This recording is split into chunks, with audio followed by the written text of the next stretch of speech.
NFL free agency legal tampering about a week away. Here's a checklist of some things the New York Jets will be better off if they get done before the draft. Number one, obviously, you have to acquire at least one veteran quarterback in some capacity, but I would prefer that the Jets sign one of the quote unquote free options, the veteran minimum $1.3 million options that we talked about yesterday, being Kirk Cousins, Smith, even, a little bit of Kyler Murray, who I guess is like a war criminal.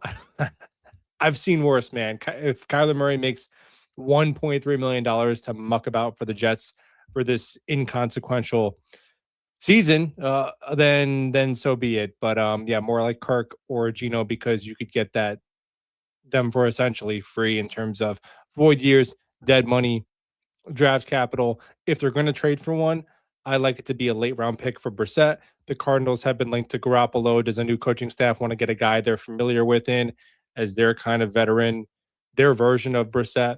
And then obviously Brissett has a relationship with Frank Reich. I like Brissett because he could probably make it through 17 games. He's younger compared to the Cousins and the Daltons of the world. He's way more durable than the Mariotas and the Tyrods of the world. So either a late round pick for Brissett or sign one of those free kind of options, dabbling in the mid round to even higher than mid round waters for a McCorkle, a McKee. It's just, you're going to look back and wish you did not do that. It's like, well, they could be a thing. Like, that's why we have Justin Fields, $20 million, because he could be a thing, but no, he cannot. So let's just face the reality of what is and get one of these guys for minimal cost, get it done early in free agency. There it is, quarterback. Next up, tag Breece Hall. The deadline, I think, is today or tomorrow. So bring back Breece Hall in some capacity because they're already working towards doing it. So I think it's kind of a formality. It's just a question of, is it the franchise tag? Is it the transition tag? Or is it a short-term contract extension?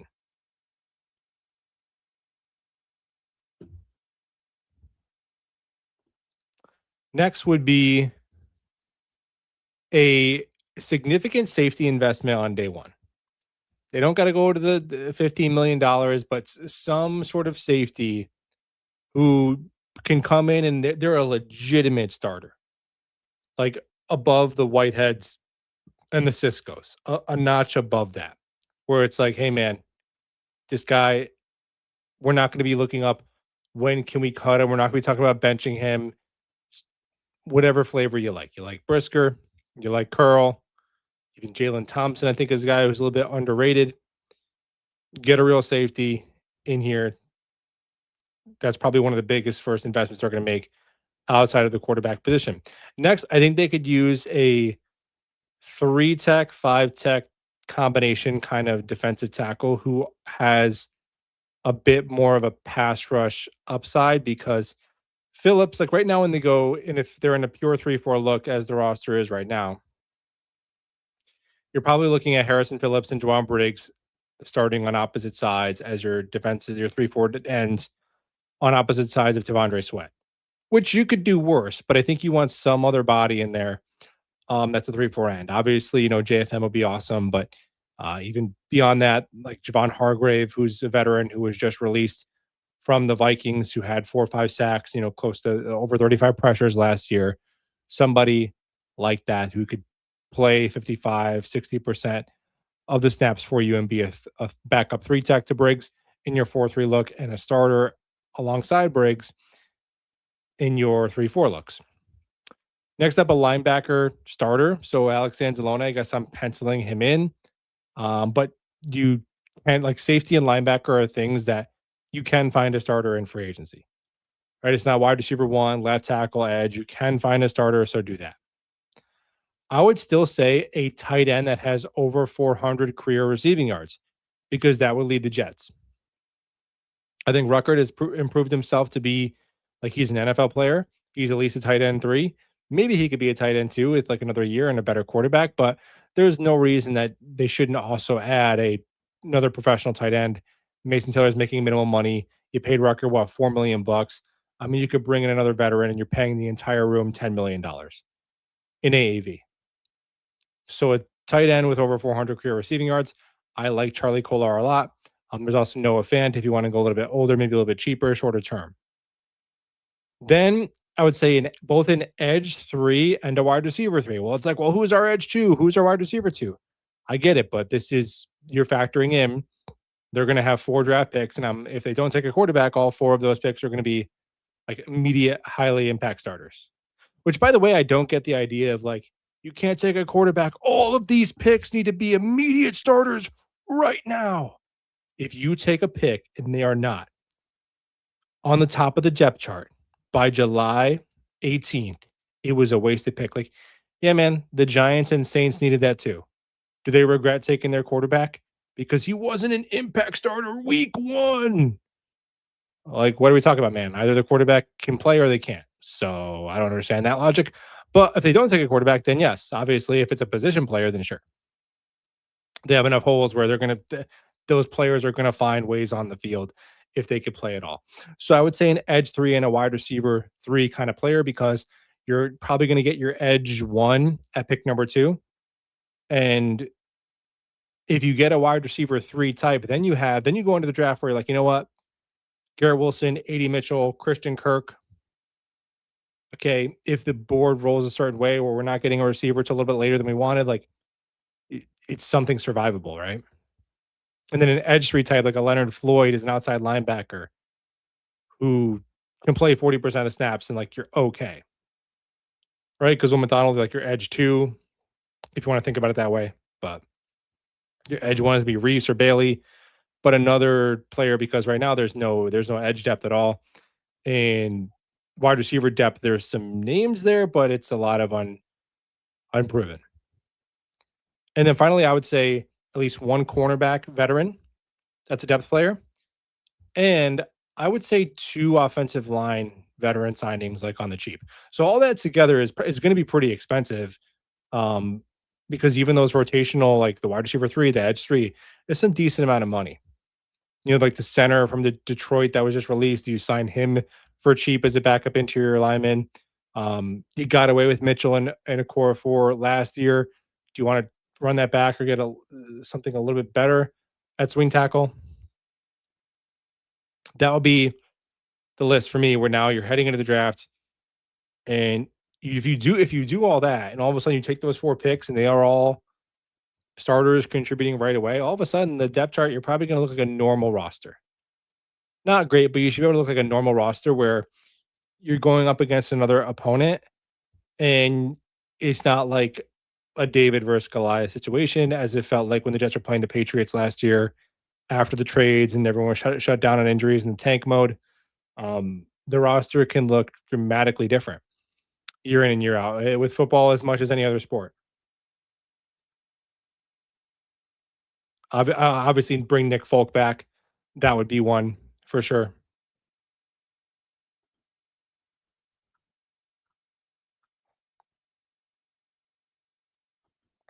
You need a 30-minute intro. Sit through two ads in your mid take. Yeah, I'm telling you, once you go YouTube Premium, you never go back, man. I will say that. They're not paying me to say that. I will. If you want to pay me to promote YouTube Premium, I will do it, because it's you forget what it's like. It's never. I don't even know what I think it's like at $10, but everything is $10. I bet if you would just cancel them, imagine all the things you pay like $10, $15 a month. If you cancel them all, it'd probably be like a car payment. It's ridiculous.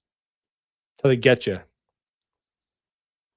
Whoever we get probably need them for at least 2 years if we get a franchise QB drafted in 2027.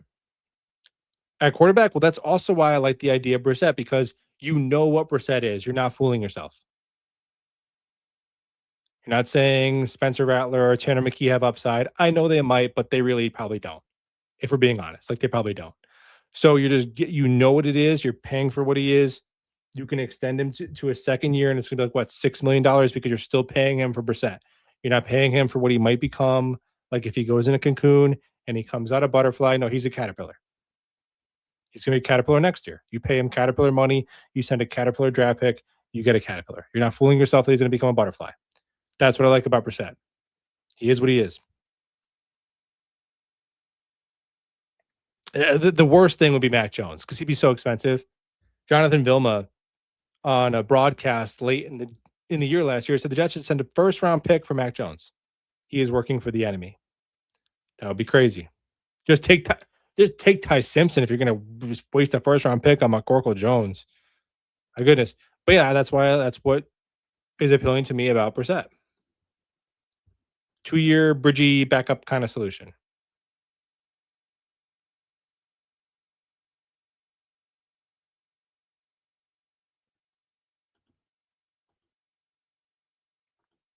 What if we get like a 5th round pick for Jesse Bates? He's got 1 year left with the Falcons. I love Jesse Bates. He's got to be on the wrong side of 30 at this point, though, right? I wanted him a few years ago when he was a free agent after his rookie contract.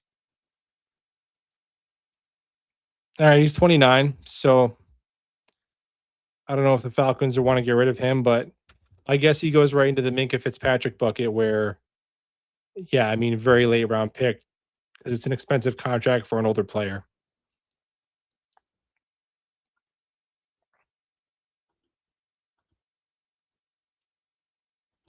Pat says, I heard teams are going to offer AVT a lot of money and we're going to lose out on him.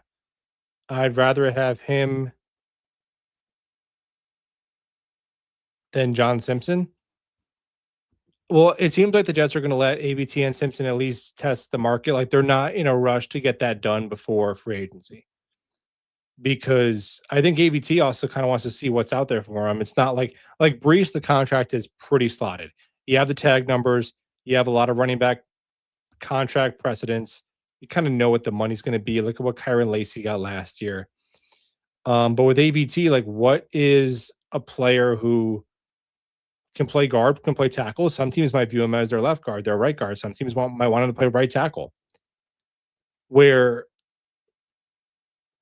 when he plays, he's good. I still push back that AVT is all pro. Like all pro means all pro. AVT is like first team all bro. Because it is, trust me, bro. It's like, dude, AVT has not been one of the best 2 or 3 guards in the league. He's not all pro. So we gotta leave that fantasy behind. And to what extent have his injuries? Like I think we're also living in fantasy land that his injuries that have hampered his ability have not also hampered him athletically. Is he going to be the exact same after like multiple catastrophic upper and lower body injuries? No. But AVT is first team all bro. He's good. He's very, very good. Very, very good. Very valuable because he can play multiple positions. So if you have injuries, he can kind of fix a lot of stuff for you. But there are teams like if you look at what the Browns just did to try and just fill one spot. They're like, man, we got 4 holes. Can we fill one? And then when they gave Titus Howard $23 million a year. Now, obviously, he's more available, but he's not as good as AVT. So I think AVT is going to go out there and test the market and see who's desperate. Who's desperate.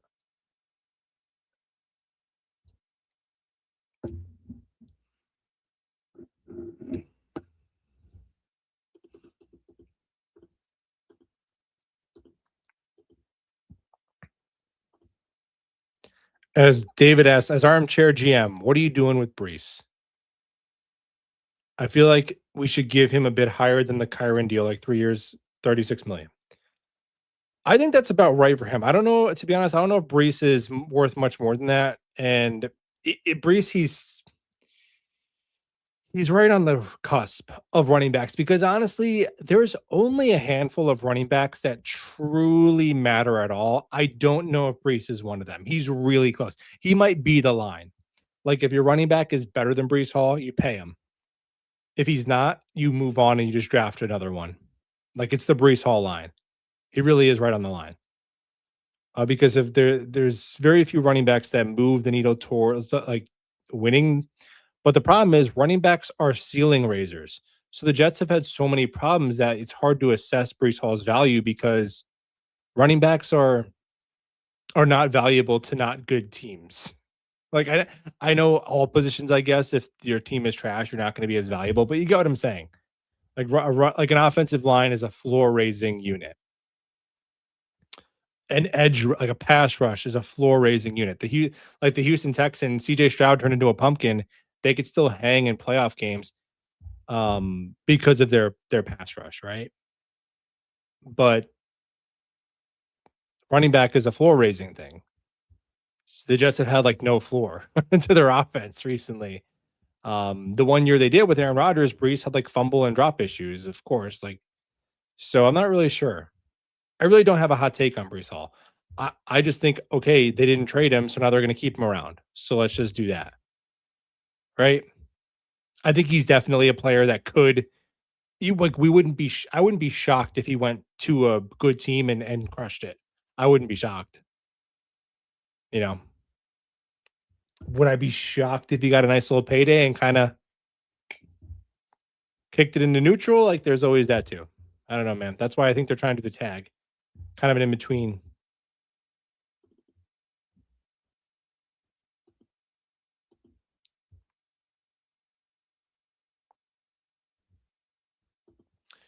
Fingers crossed that Tate 40 time drops him just enough.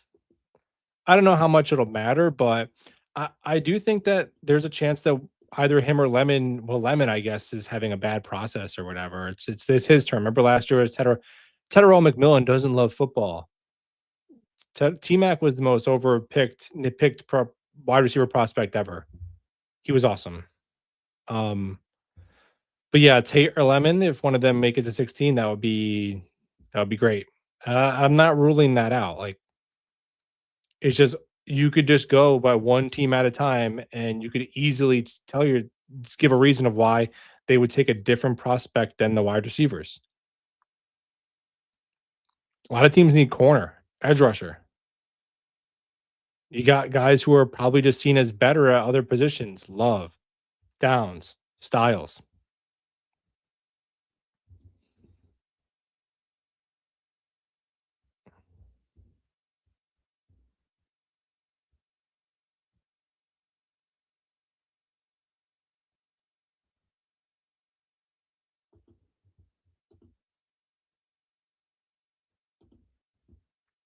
We realistically could have the best wide receiver room in the AFC East after free agency and the draft. Yeah, that is why, like, wide receiver, like the Jets are in the business of talent. That's why it's like, should you follow this blueprint or this way to build your team?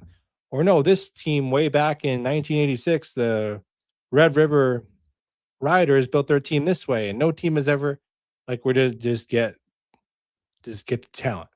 We are very talent efficient. Just get the talent. But wide receiver, like in terms of what is going to move the needle more for this team, like a wide receiver, or like it is not as high as people think. As high as people think. That's why I like the idea of, oh, go get Marvin Harrison Jr., go get Brian Thomas Jr., or take a receiver at 16, because then you're really stamping like, boom, we have a 1A, 1B with Garrett Wilson, and then AD Mitchell as your 3 is awesome. And then the depth is just the depth. And if one of those guys misses time, you feel like the other one could step in as your 1 and AD Mitchell could step in as your 2. And you're good. I kind of like that better than, because if you take a wide receiver at 33, 44, like a wide receiver you take at 44, are they better than AD Mitchell? Now they could still be a starter if they're your wide receiver 3, but wide receiver 3 at a top 40 pick, I don't know. When you have blank spots on other depth charts. So that's how I kind of see wide receiver. Like, Crapper, get off the pot. Get somebody who you feel is unequivocally better than AD Mitchell, or just hang it out and go cheap and let AD Mitchell cook for a bit. I'm not trying to split the AD Mitchell.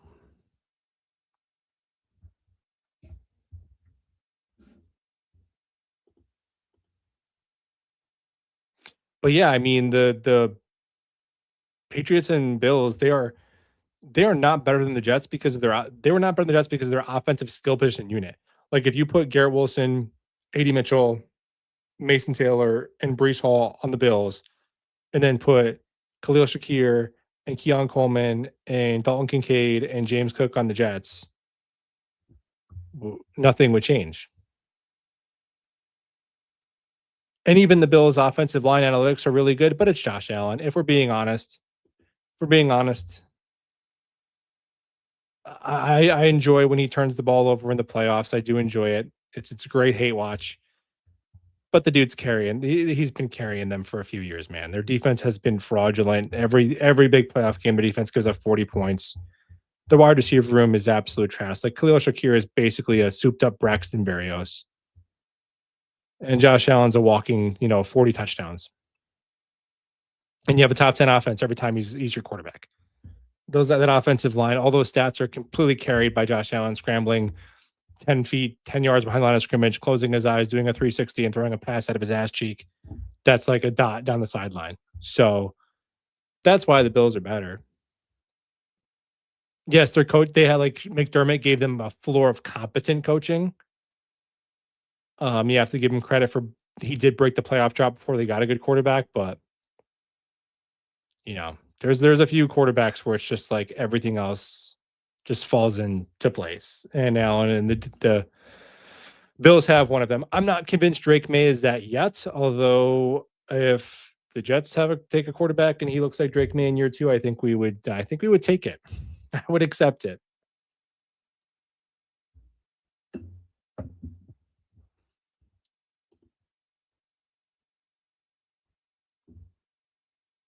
Styles at 2, Zion Young at 16.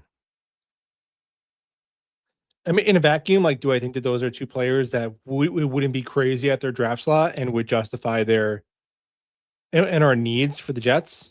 Yeah, it might be a little rich for each.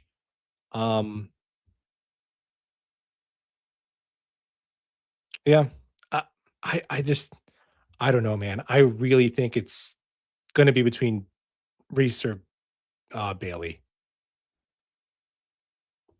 I would be kind of surprised if it was Styles. I wouldn't be upset. Would not be upset, but I would be a little bit surprised.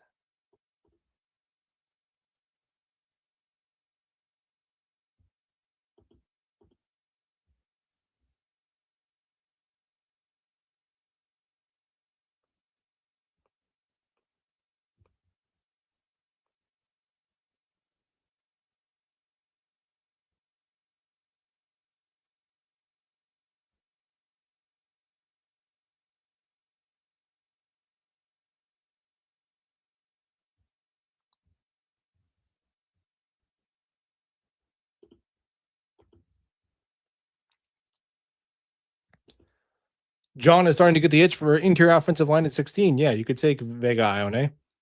If you don't resign Simpson, or like Simpson's kind of a mid-level veteran. AVT, I don't know. I don't want to be anti-AVT. I just don't. I don't think that if you sign him to a prove it deal and he plays healthy, he didn't prove anything because we know he can make it through 1 year. With AVT, you want to know, can you make it through? I'm going to sign you. Okay, you play this year 15 games. You make it to 15 games. Now, am I giving you a 3-year contract? No, because I still don't think you can make it through like 3 years, right? And I just don't know where like he's an all pro and healthy comes from. Is he like? Do we think he's that much better than Joe Tippmann? After what these injuries have had on him, so I don't know, man. AVT is kind of becoming in like the all-time Jet overrated team to me to some point. Like, come on, he's an all pro. Like, based on what? He's good. He's good he's a good guard every other year. I'm just not gonna be losing sleep if another team wants to overpay for him.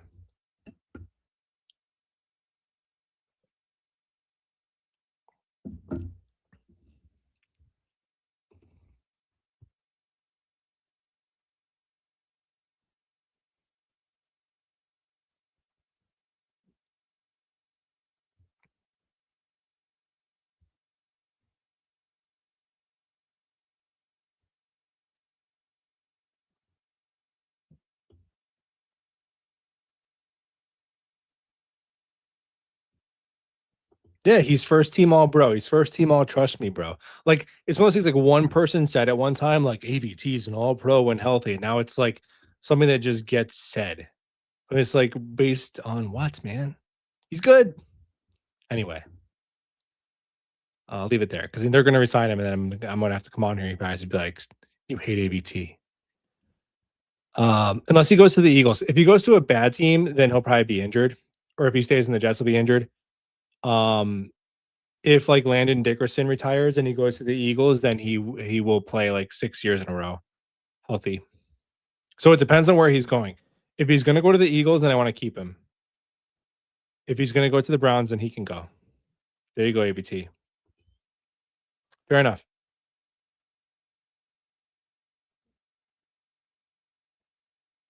I feel like we have talent on offense outside of QB.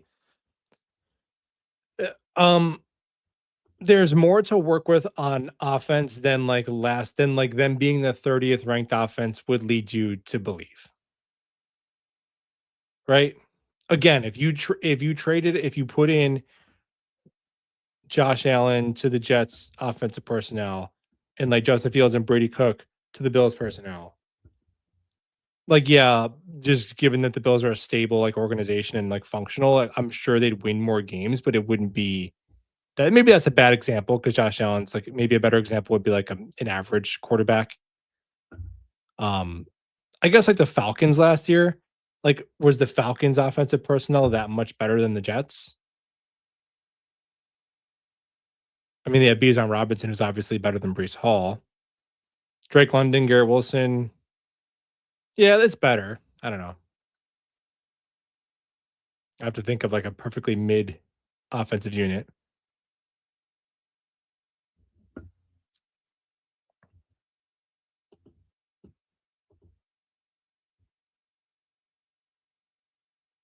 What's the massive story about Mac Jones? Dude, if it was any other coaching staff that he did it with, I would believe that he was turning it around. If it was anyone but Shanahan, I'm not getting fooled by Shanahan. I refuse to do it. He is a wizard. You can't trust it. You can't trust it. You know, because here's what would happen. He would trade Mac Jones for a third round pick. Then he would sign Marcus Mariota for $4 million bucks. And if Brock Purdy got hurt, Marcus Mariota would put up the same stats as Mac Jones. And Shanahan would be like, thank you for my free third round pick. Not doing it. Nobody was talking about this after Mac Jones last year. He was a complete afterthought. I'm not doing it with Shanahan. No way.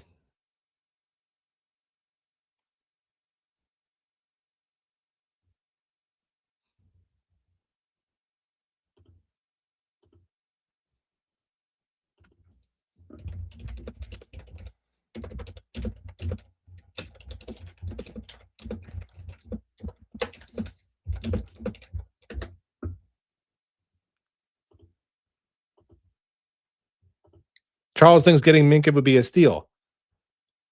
Yeah, Minkah, like they're gonna get some veterans. Minkah is still pretty good. So that's cool. I'm down with Minkah. Drew Aller can be our Josh Allen. Drew Aller is very tall and he does have a good arm and he's got some very impressive throws that he makes. I think thinking somebody could be your next Josh Allen is just, man, it's it's a tough comp to make. It's a tough comp to make, but he obviously has a lot of talent.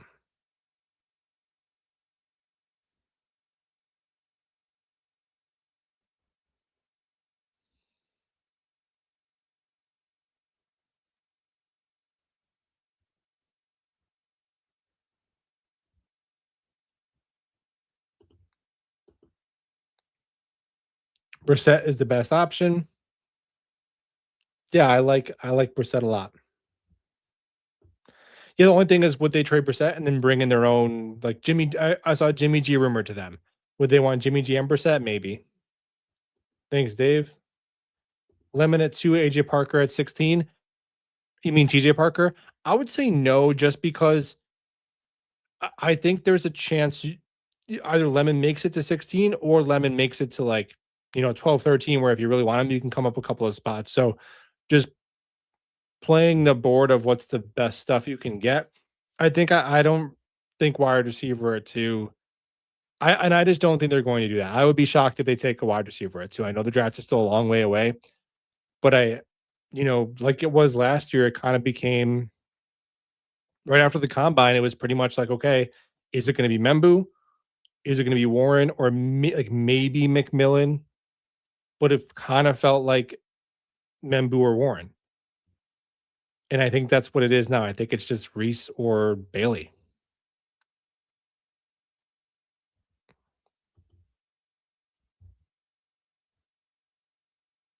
Yeah, I know. You gotta mix it up.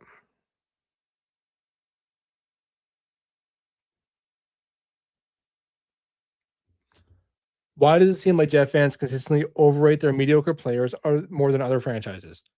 I would say not. I would say that's pretty much standard for every single sports fan base. I don't think that Jet fans. I don't think we are unique in that. That's just part of being a sports fan.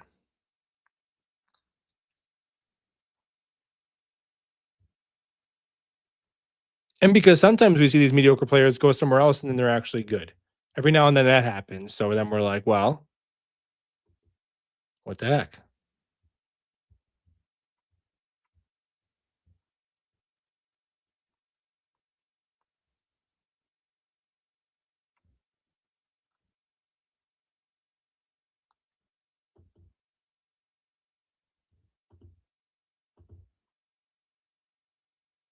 Better OC and competent QB, the Jets would be a fine offense.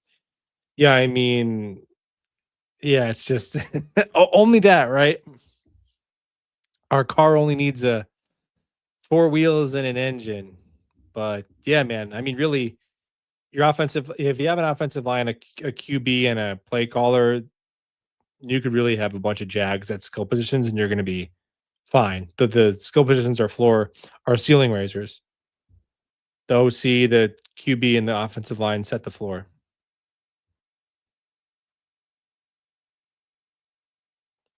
Trade out of pick 33, yeah, you could. That trading out of 33 is definitely more realistic than trading out of 2. So, Jet fans underrating Breece. It's hard to know. It's hard to know. I think I don't know. He's underrated, overrated. Maybe he's just rated now. I think we know he's like a good, not great back.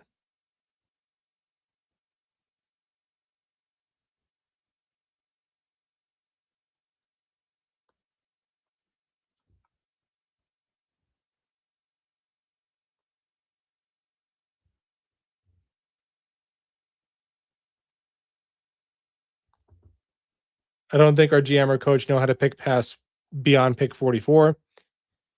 That's been a problem with the Jets for a long time. Drafting outside of the top 50, particularly on offense. The Jets, I think their last offensive starter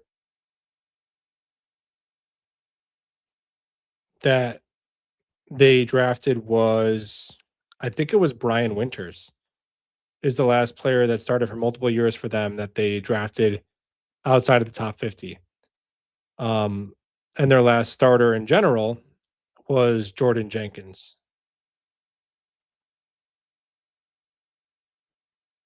Now, part of that is, the GM. Part of that is like your coaching and your quarterback often elevate, later round picks.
Graham Glasgow as a backup interior offensive line signing, fine.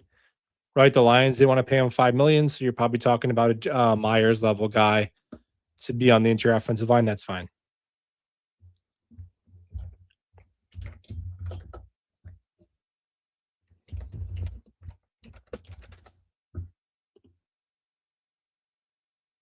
Jeremy Curley, oh, was he after Winters? So around that time. I don't know. I felt like Curley was at. Now I have to know. Yeah, but you can go back and just look at like these picks once you get past it's and look, obviously, isn't like the your favorite thing like when you point out like Jets draft like failures, people say, well, every GM has misses. It's like, well, oh, well then well, then in that case, John Idzik should get a lifetime. Everyone, Howie Roseman has misses, so there's no difference between him and John Idzik. Like, what are we talking about, man? But yeah, let's see.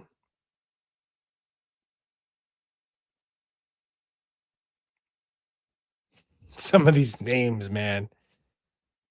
Ardarius Stewart and Chad Hansen just never even being NFL players at all was that was a fun one. Remember Lorenzo Malden? Oh, I thought he was going to be good. Yeah, like the colors in his dreads.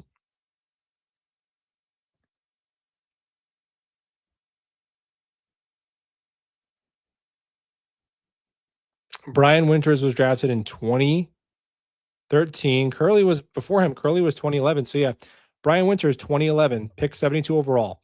That's the last time the Jets have drafted a player who was a multiple year starter on offense for them outside of the top 50 picks.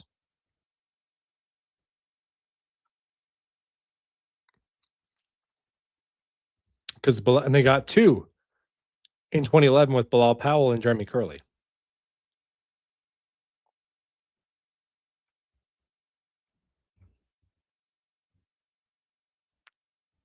Look at 2020, man. This is where my battle scars with the at the end with Joe Douglas from. I'm like, I don't know about this guy anymore, man. But this was a tough start. Becton, Mims, Ashton Davis, Jabari Zuniga, LaMichael Pirine, James Morgan, Cam Clark, Breece Hall, Braden Mann. And we're not talking seventh round picks. Look at rounds 2, 3, and 4. Becton kind of bust by injuries, whatever. He still should have taken Tristan Wirfs or CD Lamb like a normal person. Mims, Ashton Davis, Zuniga, Pirine, Morgan, Cam Clark as a second rounder, 2 third rounders, and 3 fourth rounders. And Ashton Davis is the best out of that bunch. Like a lot of these guys just immediately out of the league. That's crazy work. Then he starts the next offseason, Zach Wilson, and then trades up for AVT.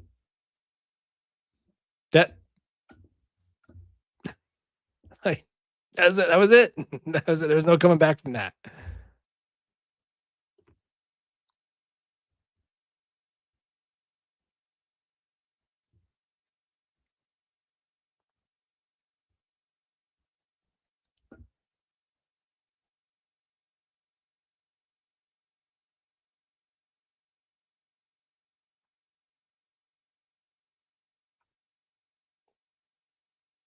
If we take Reese at 2 and the Chiefs or someone want to trade down from 9, would you give up 16 and 44 to go up and take Downs? I'm sure there's a board you could show me where I would want to come up, but I have to see because as long as like okay, if I'm looking at it and if they're at 9 and it's like oh Downs, Tate, and Lemon are all on the board, then I'm just gonna wait because I'm like okay, well let me see what happens with the receivers and Downs. Stop doing that. You know what I mean? And then if it's like oh okay, now just one of them is left. Now like Lemon goes at 9, Downs goes at 10, and then like Vega goes at 11. And now I'm like, do I want to give up 44 and then get like a fourth round pick back or something to come up three four spots, whatever it is, to go get Tate? Yeah, I'd be interested. But I think I'd have to go all the way to the top 10. I just don't think so because I think there's still going to be other guys that I'd be having my eye on that I'm going to just wait and see how low they fall.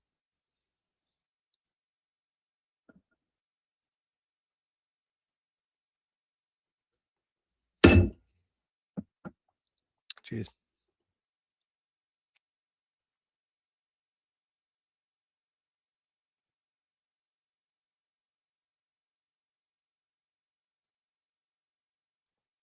Sicario Davis, he is this year's Tariq Woolen, right? He's like 6'4", crazy athletic corner. That was a mistake at some point. Someone should have put him at receiver. He probably can't catch. If you're 6'4" and you run like 4'4", and your college coaches didn't put you at receiver, and like you probably can't catch at all. Thoughts and reports: Lemon tested poorly. I have no way to know. I have no way to know if that's true. I mean, yeah, everything matters, but I have no way to know if that's true. But that was the buzz. It's always one or two first round prospects that gets the complete. Last year was Shadur Sanders.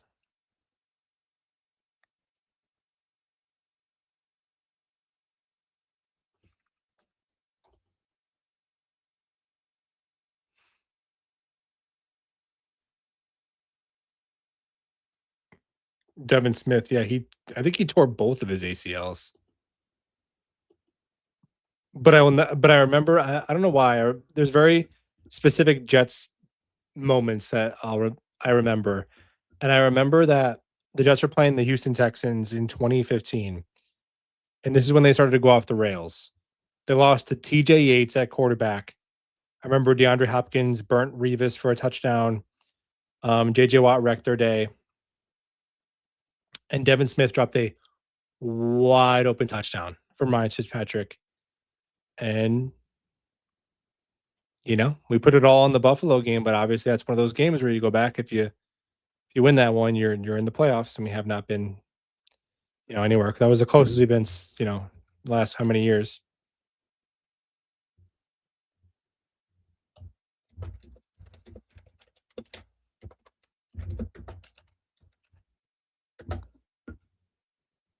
And they run it back the next year, and that first week you were like, oh, this team is not the same. Like you knew it was. I think they played the Bengals. Or wasn't it the Browns where the converted receiver Terrell Pryor was cooking Darrelle Revis, and you're like, oh, okay, this is done. Yeah, so the tag deadline is tomorrow for Breece. So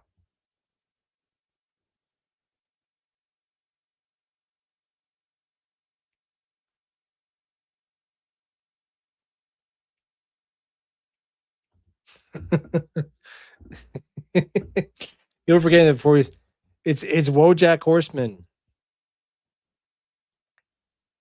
It's still my favorite.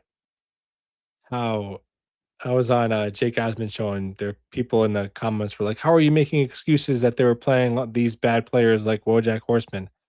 I'm like, bro, it literally happened, man. I don't know what to tell you. Like, the Jets were not a well coached team last year. I think firing Glenn and starting over makes more sense than firing the entire staff and keeping Glenn.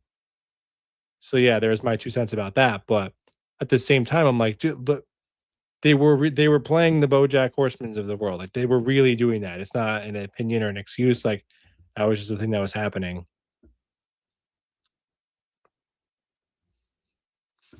Um, Glenn looked like a normal coach with a bad roster. That's why I have hope. Not even a Glenn fan.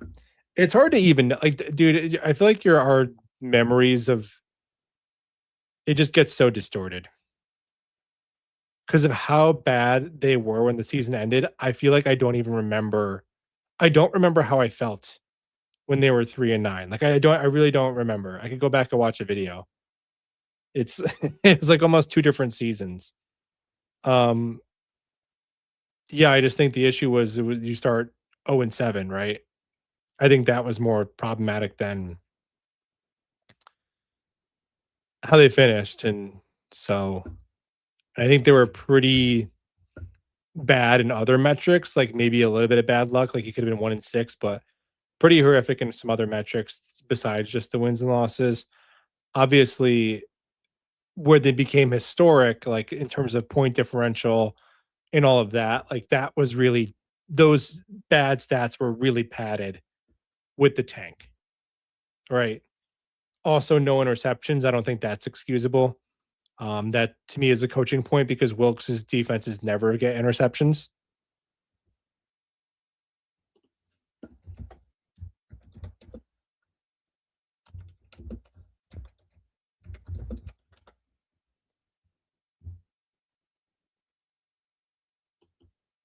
Although, do you know what team the Jets set the record for fewest turnovers forced in like the modern era of football? Do you know what team was had that record until the Jets? It was Robert Saleh's first year as DC of the Niners. How about that? The more you know.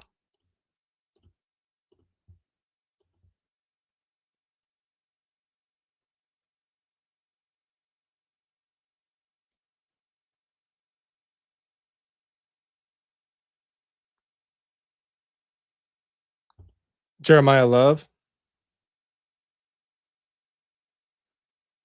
Mm, maybe the Saints or the Chiefs at 8 or 9. Drop field, sign Kyler Murray or maybe Spencer Rattler. Yeah, that's cool. Spencer Rattler is somewhat intriguing.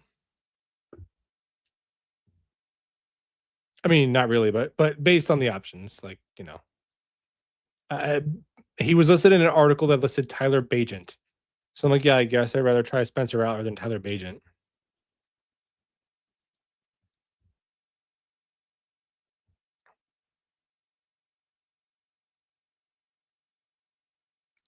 Running back that early is insane, but I think someone will do it though. I mean, they did it with Genty, right? Even earlier in a better draft class.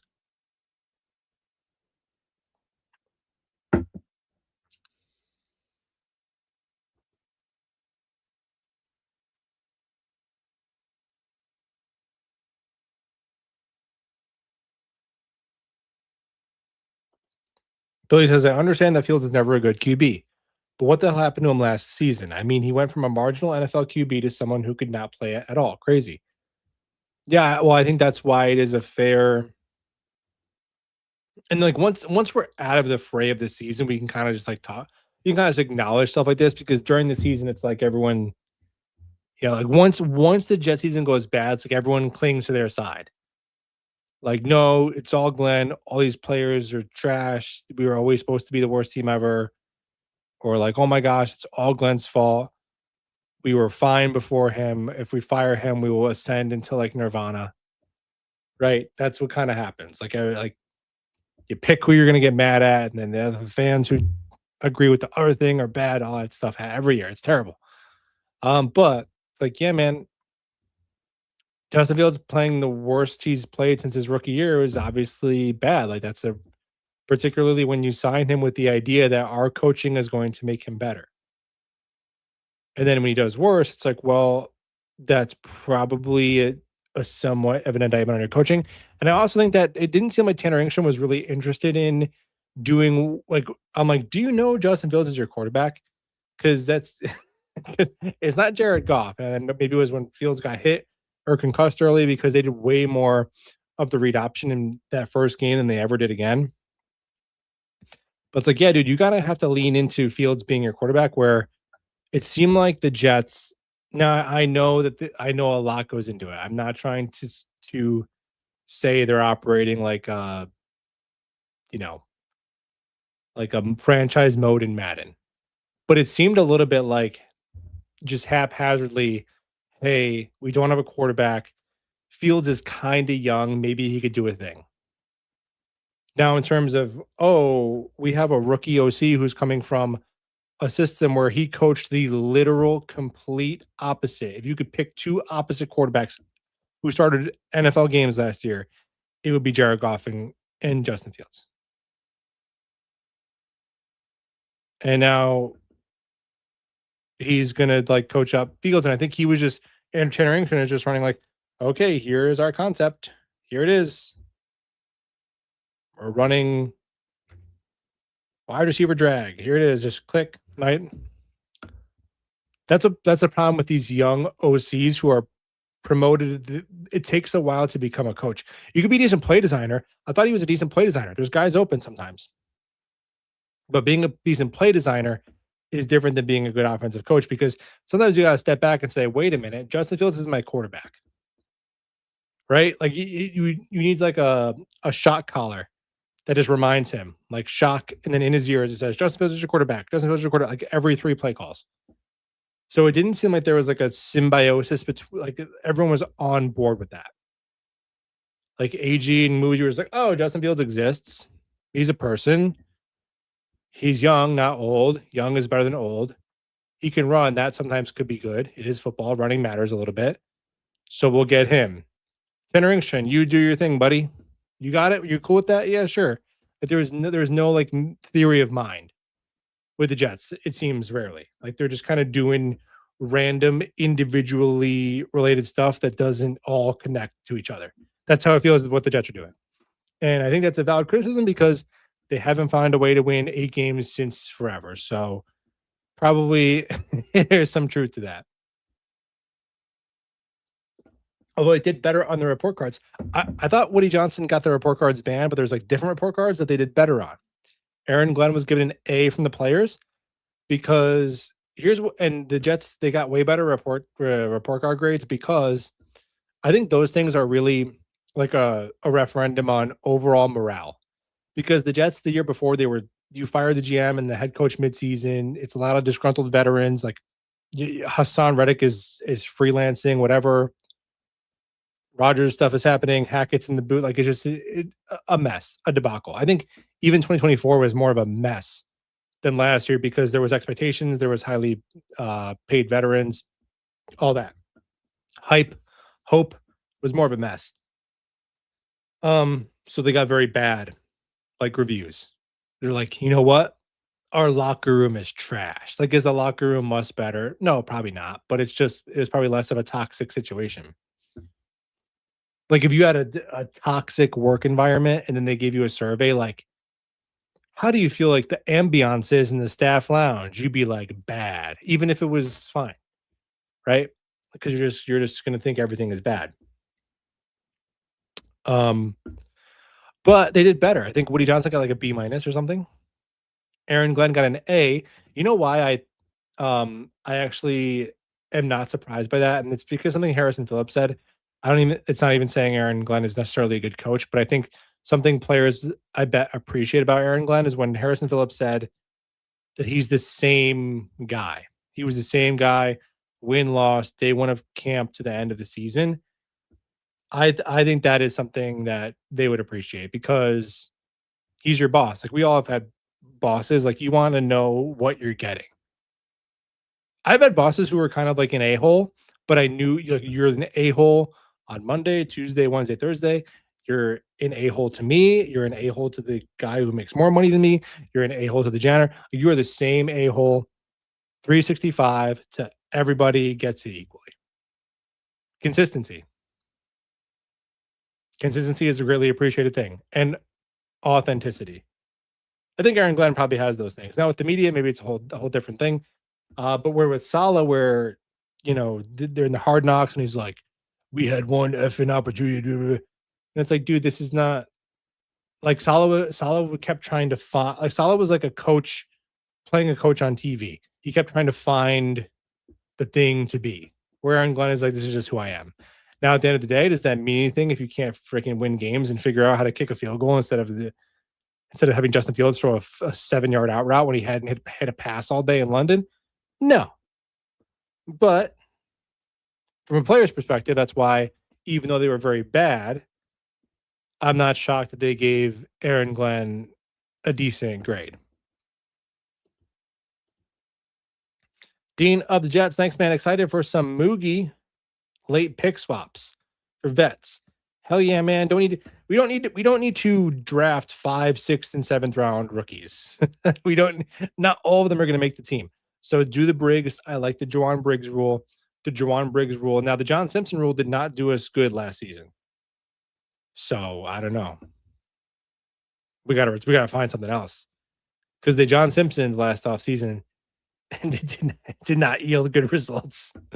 But the Juwan Briggs rule is if a player has demonstrated in any capacity that they are an NFL player and they are still on a rookie contract, they're worth a 6th round or a 7th round pick.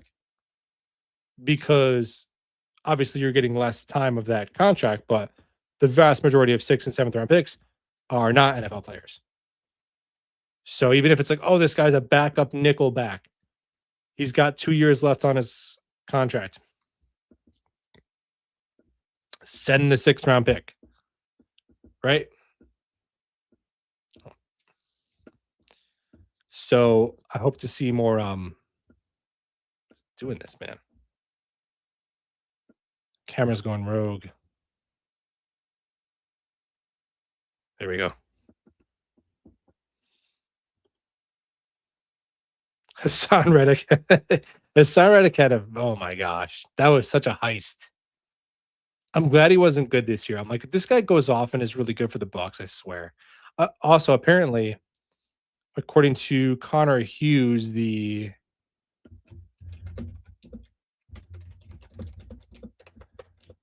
Buccaneers were one of the teams who approached the Jets offering a pick for Will McDonald, and they were told no.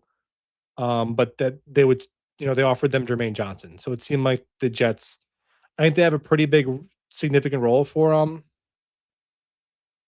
McDonald. So that is why, to me, I do think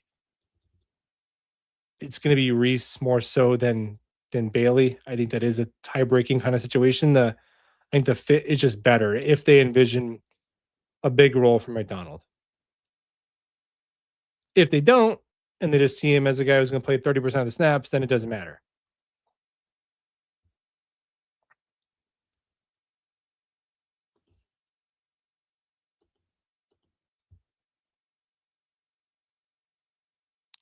Jennings Dunker, I have not watched a snap of Jennings Dunker football, but I know he's got a mullet. He's an offensive lineman. That'll be something that I'll definitely, when I get Dom C and Dylan Terman on, guys who go deeper into the draft than I do, I'll definitely ask them about him, but I have no idea if he's good.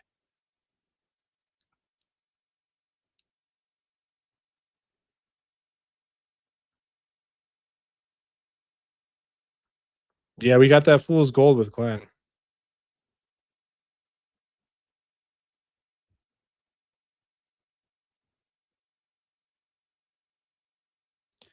Yeah, Dana, this is the best time of year, man. It was during the season where I was like, during the end there, I would just come on like once a week and make a video. But now I'm like, this is way better, man. This is way better. We got to talk about team building, and we actually have assets where it's like, okay, we actually make a radically different roster.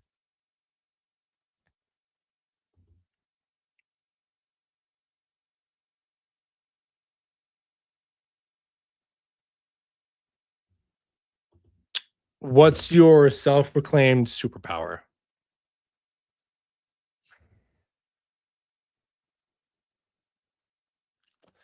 Man, yeah, I don't really think I have anything that I would consider a superpower. Um, I would say I can function pretty good on almost no sleep for a pretty long time. I don't know if that'll catch up to me eventually, but you know, I can get 3 or 4 hours of sleep, and as long as I have enough caffeine, like I can push through pretty good. I would say that.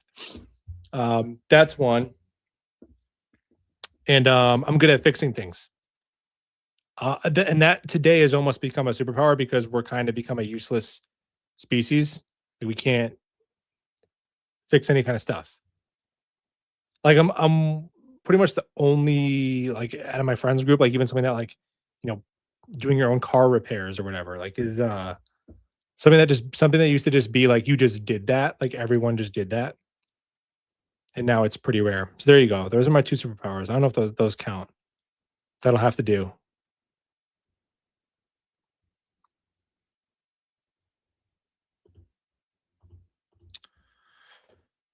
Jamare Salyer could be Myers tier guard signing. Okay. Yeah, I mean, if they're not going to sign AVT or Simpson, you want to have a Myers type in there before the draft because you don't want to go into the draft saying we have no left guard, right? So, yeah, you want to have a placeholder there. So that's good to know that there's some options. Wish Will McDonald could play on rundowns, but he just can't. Yeah, it's looking pretty tough in terms of him figuring out how to defend the run at this point is probably unlikely. I still am a believer that he could be a really, really good pass rusher, though. Styles will be the best of all of them when it's said and done. I mean, I think there would be a lot of people, if you remove positional value, I think there would be a lot of people who said Styles is the best player in the draft. Probably Styles or Downs, but you might want to lean Styles just because he has the exceptional size and athletic profile for the position as a tiebreaker. So I would say Styles. Can you do a mock draft where you predict that positions are filled in free agency? Yeah. So at this point of the seasons, I only do mock off seasons right now because I like to build a draft and a free agency together. Because a mock draft in a vacuum of free agency doesn't really make any sense. Then once free agency happens, then I'll just go to mock drafts. But I typically, when I do mock drafts, which I probably have done already, like I've done like 4 fix the Jets.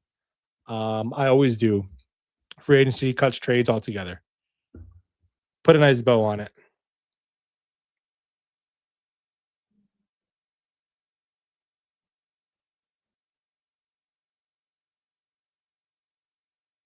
Can I fix your transmission? Is it a CVT? If it's a CVT, man, then you just don't do that. They're all going that way, though. They're all going that way, except for the hybrids. Or if it's like an eCVT, those are fine, but they just make it so much more complicated. Like I remember I was doing like even just a fluid change on like the CVT. You have to get the car up to a certain temperature and like take put the little code scanner in and make sure it's at the right temp. I'm like, dude, what? You have to even my car now, like I have to suspend like the electronic e-brake to like change the brake pads. It's just extra steps. And it's like, oh, you need this special tool so that only the dealer has. It's a scam. It's a scam. That's why the right to repair is important. Like people need to be able to work on their own stuff. They just plan obsolescence and make you buy new things. It's messed up.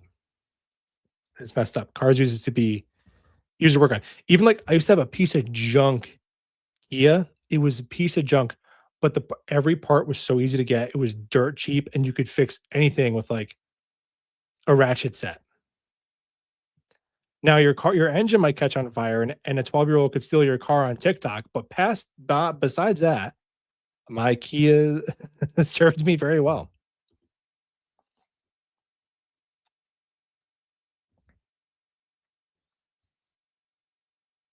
But just change the fluid, man. That's half the battle of your transmission. Just drop the fluid.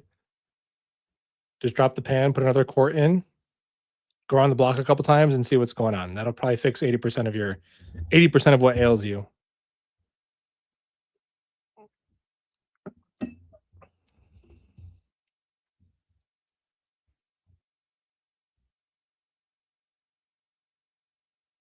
You're right, a unicycle. Dana, I would be surprised if you didn't ride a motorcycle. Like you can't have a like a Sons of Anarchy beard and drive like a Honda Fit.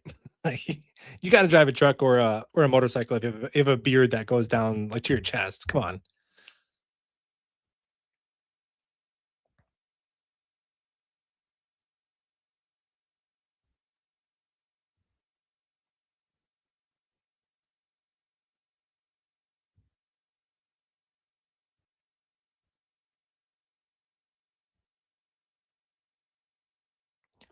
Jets end up with Simpson as their third first rounder this year. I could see it. I could see them coming up like the Falcons trade last year, but coming up for Simpson.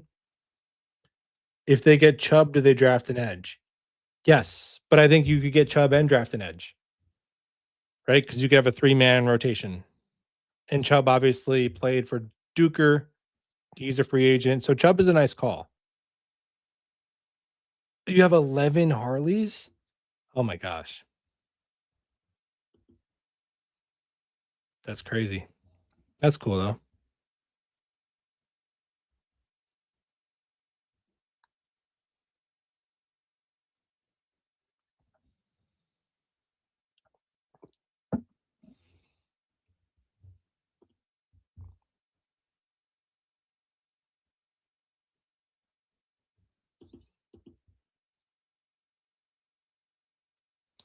Draft a center and move Tippmann to guard. Well, I think Tippmann is just staying at guard.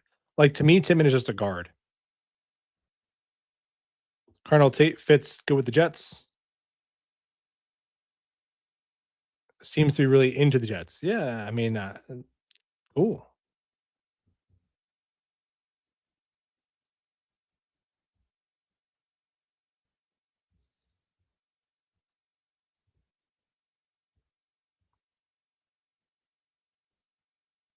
Thing about Styles is he'll become the defensive captain and will be there for many years. Yeah, I don't deny that.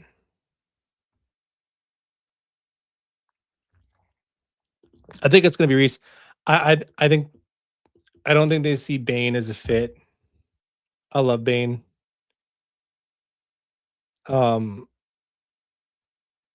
so I guess if we're taking my Bane bias out of things, I would put it as Reese 1, Styles 2, and then Bailey.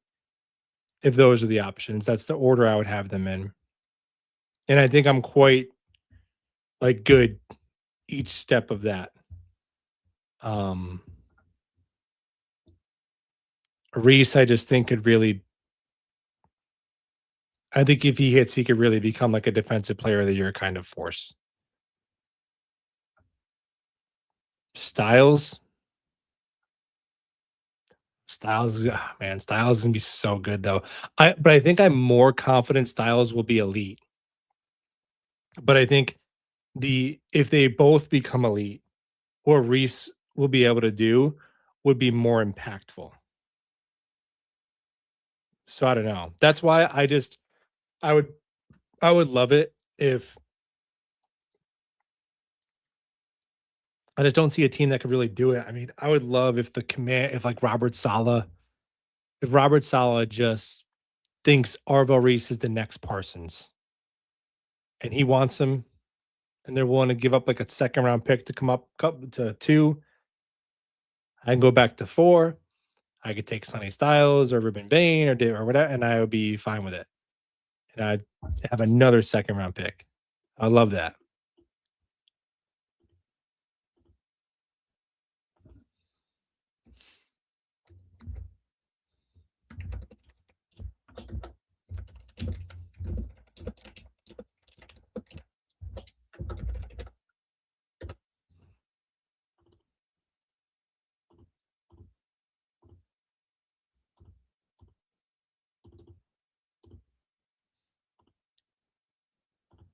Chris Johnson is Frito in the Johnson crime family.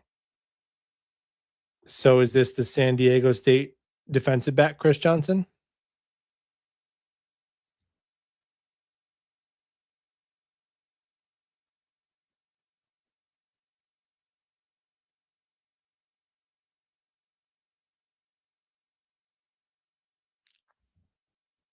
I guess. I could see a Dean. Fredo.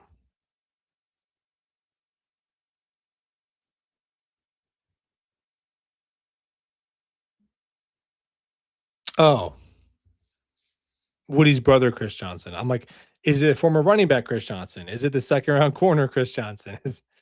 Yeah.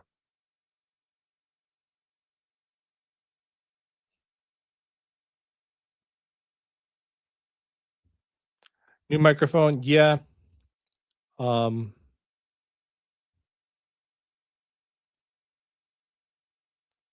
my old one was just every like 10 minutes, I would just go and it would be like for a split second that probably would be like unnoticed.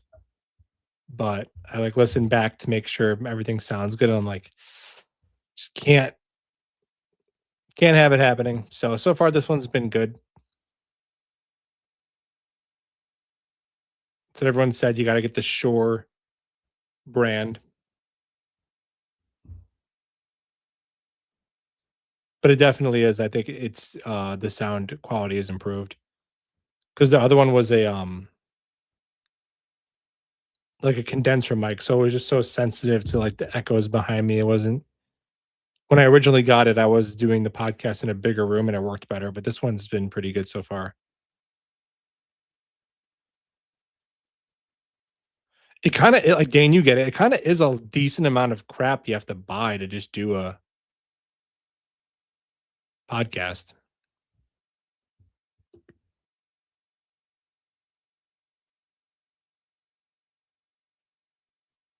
Are you playing the new Pokemon Fire Red Leaf Green release? I do not know what that is, but it sounds fun.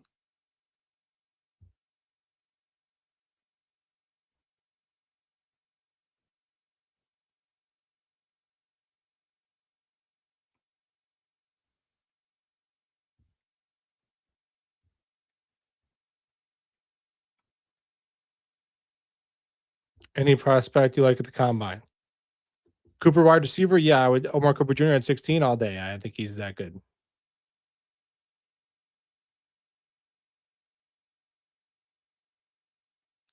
But I'll leave it there. If you guys want to hit the thumbs up button on the way out, that'd be cool. Go Jets.